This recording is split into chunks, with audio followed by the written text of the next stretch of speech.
Oke, record 002. Action. Halo, salam ke Muntasir Lover. Perkenalkan, saya Muhammad Muzafferi, sutradara film Journey to the Darkness. Dan saya bersama Halo, saya Anton Newsra Utomo sebagai kameramen di film ini. ya.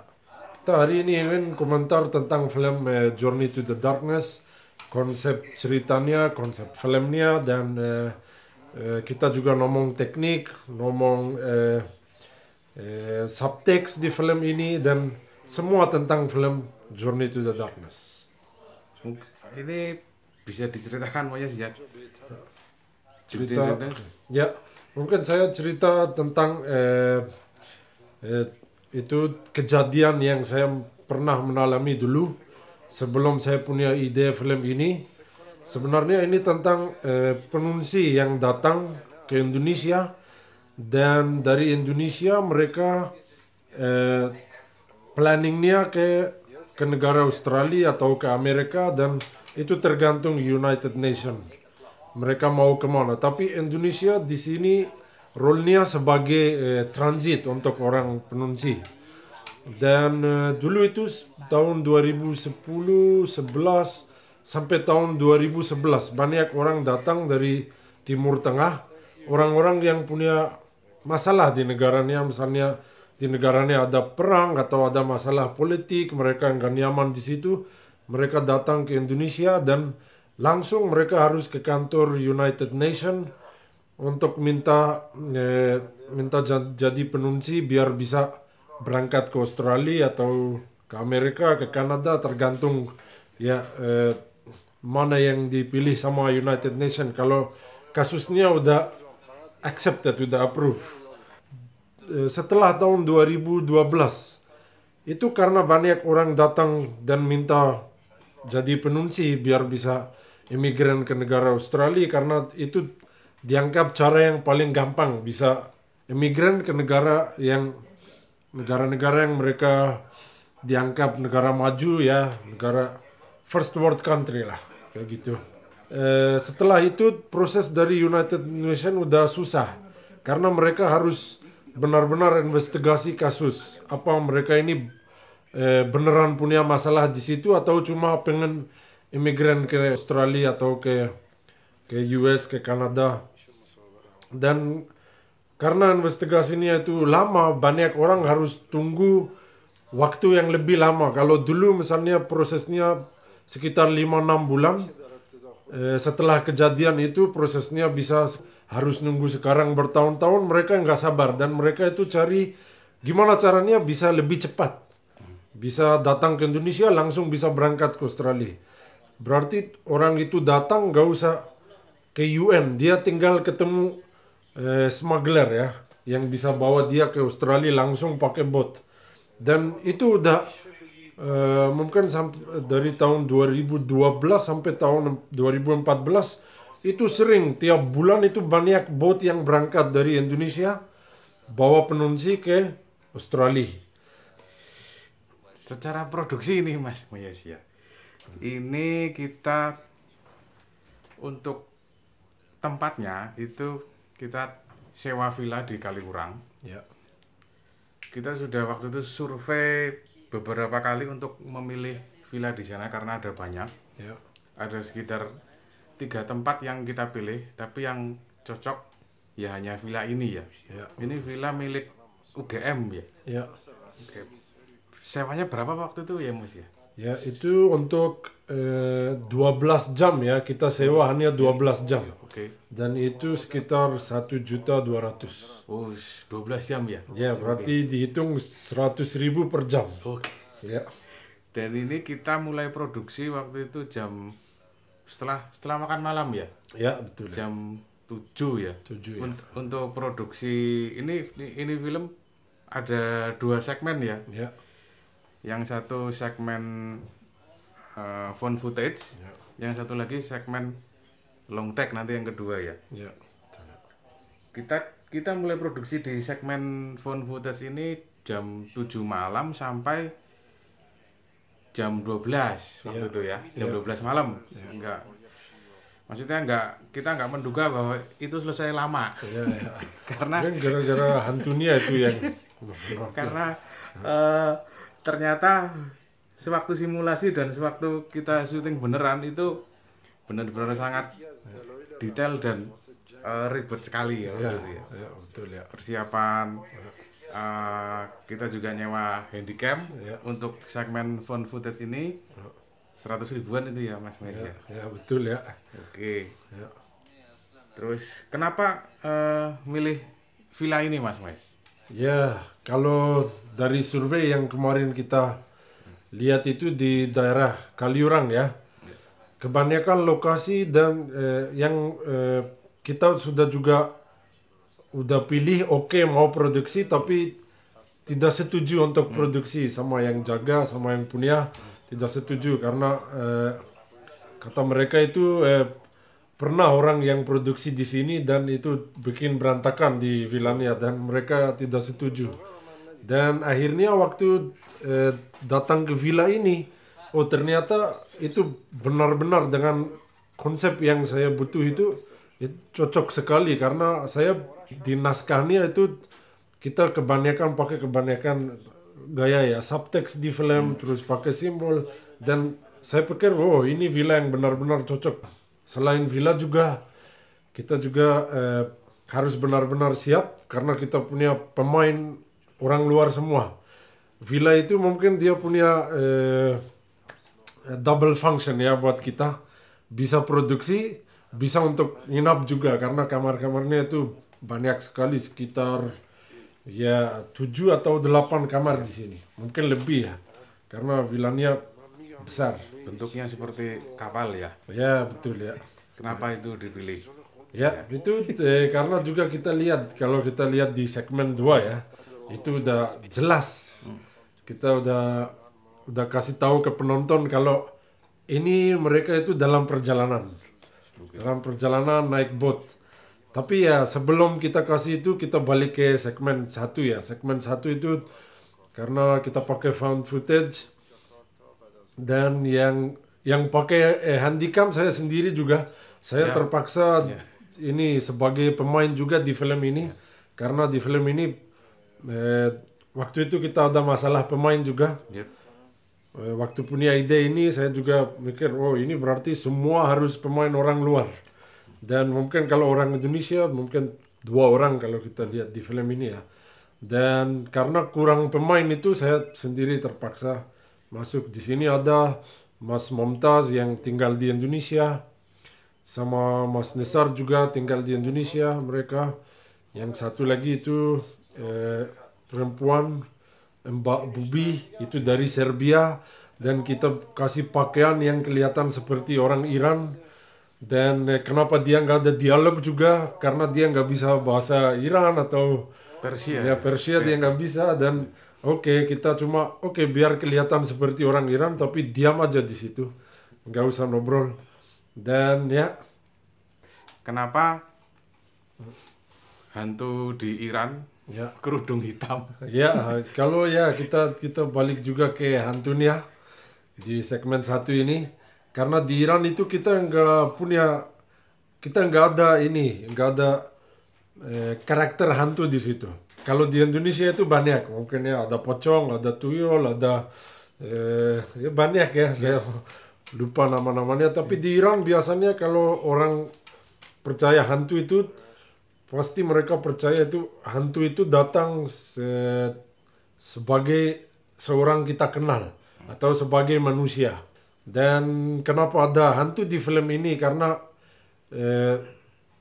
itu semua orang penunsi itu mereka itu seperti kabur dari kenyataan yang ada di situ, dari kenyataan dan dari konflik dari semua masalah-masalah yang di situ. Dan hantu itu bisa menimbulkan semua problem masalah mereka yang ada di Timur Tengah. Ya. Kenapa horor Mas Moyes? Ya Kalau ngomong genre ya, sebelum kita buat filmnya begitu ada ide, kita mau tulis naskah itu pasti kita pikir untuk ini cocok apa karena kita lihat banyak masalah dan banyak problem itu datang dari masalah politik, saya sendiri anggap politik itu horor. Dan paling cocok untuk film kayak gini itu pakai genre horor mungkin. Ya, karena politik itu horor. Simpel. Oke, sekarang kita masuk ke segmen 2 dan sebelum saya ngomong di cerita di sini, saya ingin kasih tahu tentang cerita kenyataan yang terjadi dan hubungannya sama segmen 2 ini. Seperti kita lihat setelah segmen 1 ada judul Journey to the Darkness. Di sini tanda bahwa journey itu, perjalanan ini baru mulai. Dan kenapa kita pakai long take di segmen kedua? Karena kalau saya balik ke cerita nyatanya itu orang penunsi itu yang pilih naik kapal ke Australia, begitu kapalnya udah mulai perjalanannya, kapal itu nggak bisa balik lagi. Perjalanan itu harus lanjut sampai akhirnya mereka itu bisa sampai ke Australia atau meninggal di jalan ya, di perjalanan itu. Berarti bisa jadi ya dead or arrival. Cuma itu aja. Kalau journey udah start, nggak ada stop. Makanya kita pakai long take di film ini. Begitu kamera start, itu nggak ada stop sampai akhirnya. Dan kalau saya mau ngomong teknik juga ya, saya kasih, mungkin Mas Bauer bisa menjelaskan. Kalau ini gimana kita syuting ini? Di sini kita long take sempat mulai take kita jam 12 malam. Setelah tadi kita take segmen 1 secara found footage, ini mulai take yang real sesungguhnya mulai jam 12 malam sampai jam 5 pagi waktu itu, Mas Meja. Di sini kita pertama take itu pasti latihan dulu. Beberapa kali latihan kita gagal. Masalah bayangan, masalah lampu, bolak-balik harus gimana ada di blocking kamera di depan siapa pemeran Suli ya, di depan Suli atau di belakangnya Suli, gitu terus sampai 9 kali 10 kali kita gagal. Terus akhirnya yang ke-13 kali ini tepat jam 5 pagi selesai dan berhasil. Waktu itu memang langit-langit cuaca masih kelihatan gelap walaupun sudah jam 5 pagi. Ini kita pakai kamera A7S Mark I waktu itu pertama, karena memilih kamera ini karena dia sensitif cahaya ya, dia untuk low light-nya bagus. Di ISO waktu itu di ISO 3200 dan ini pakai lensa Canon 1635 bukaan 2,8 waktu itu. Terus pakai stabilizer juga, punya DJI Ronin M gitu. Itu Mas Mayas.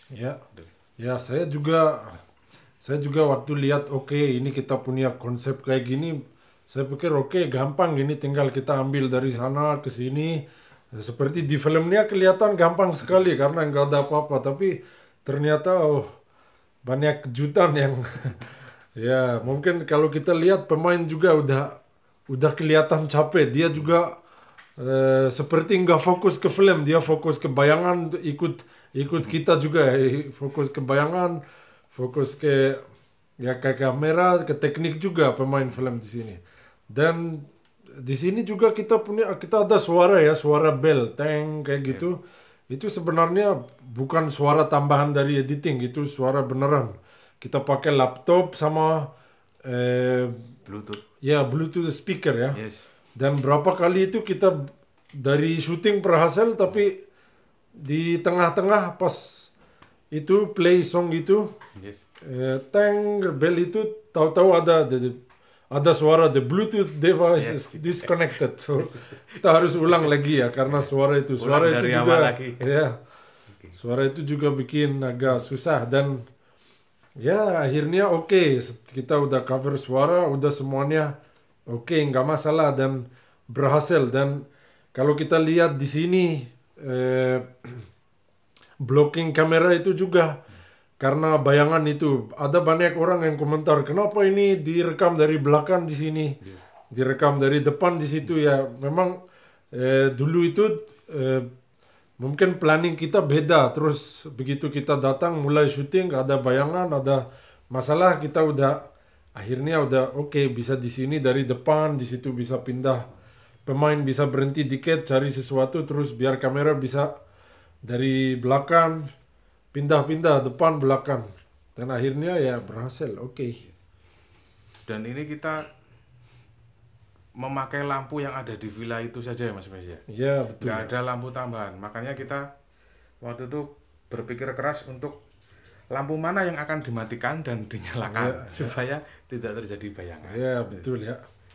Di sini juga ada itu refleksi juga berapa kali. Ya, ini kalau nggak berani diteruskan kameranya karena dia refleksi di kaca. Ya betul ya. Terjadi bayangan di kaca. Ya.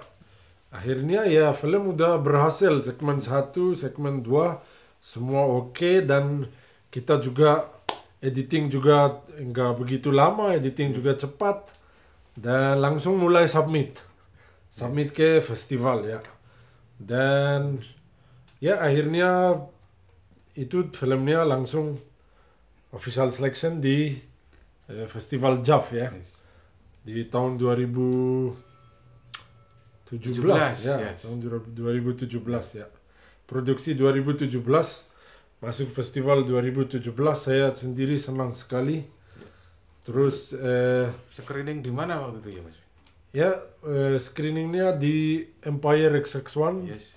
Saya masih ingat di Studio 4. Yes. Dan kalau saya nonton di situ, biasanya kalau filmnya di Studio 4, saya pasti, oh ini studionya Journey. Okay. Saya udah kasih nama Studio Journey sekarang.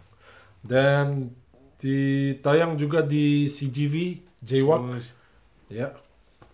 Di situ, dan setelah itu juga pernah masuk ke Australian Immigration Film Festival, terus masuk juga di Al-Nahj Film Festival itu di Irak. Terus selain itu ada Global Migration Film Festival, itu juga dari United Nations. Dan waktu itu ada screening di beberapa kota di Indonesia, dan saya diundang di Jakarta bersama orang Penunsi nonton film ini. Dan banyak komentar juga di situ. Dan ini juga udah nominasi di Piala Maya 2018, tapi acaranya di 2019 ya. Dan juga di VICI Official Selection juga, VICI Juri. Ya, dan akhirnya ini karena udah produksi udah 3 tahun, sekarang kita udah buat semua orang bisa nonton di YouTube Montase Production. Oke, dan kalau kita lihat di ending juga di sini ya orang terakhir yang masih hidup, dia itu juga kena sama hantunya, dan terus ada suara teman-temannya, dan itu juga tanda untuk penonton tahu kalau kapalnya kena badai dan teman-temannya ya meninggal di laut. Itu ending filmnya. Terus setelah itu ya kita lihat teks dan gambar laut, itu juga kita ke selatan ya, ke Wonosari, ambil gambarnya beneran itu gambar laut, sama hanya untuk kasih teks kita ambil gambar itu juga ya. Di pantai mana Pak? Pantai Drini ya? Ya Drini ya. Pas cuaca juga nggak bagus ya, takut juga kena sama kayak pengungsi ya. Yes. Kita benar-benar ambil gambar di tengah laut ya. Ya. Mungkin sekitar berapa kilo dari pantai ya? 5 kilo ya? Ya, jauh ya. Ya. Oke, terima kasih untuk nonton filmnya dan audio commentary kita tentang film Journey to the Darkness, dan selanjutnya juga akan ada audio commentary tentang film-film short montase yang lain, dan see you in the next episode. Dadah. Okay.